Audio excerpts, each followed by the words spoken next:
Les visages fatigués, 139 hommes sont arrivés en fin de journée au ministère de la Justice à N'Djamena à bord de véhicules militaires après 48 heures de route depuis la prison de haute sécurité de Korotoro. Ils avaient été arrêtés à N'Djamena pendant et après la manifestation organisée le 20 octobre contre le pouvoir qui avait fait une cinquantaine de morts. Les forces de l'ordre avaient alors ouvert le feu pour empêcher toute tentative de rassemblement.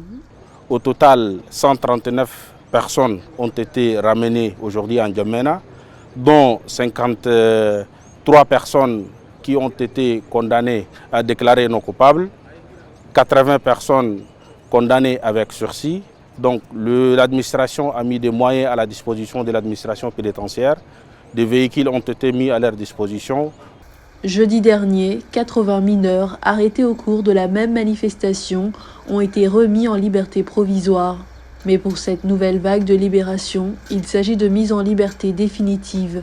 Aujourd'hui, les 139 personnes sont ramenées à N'Djamena.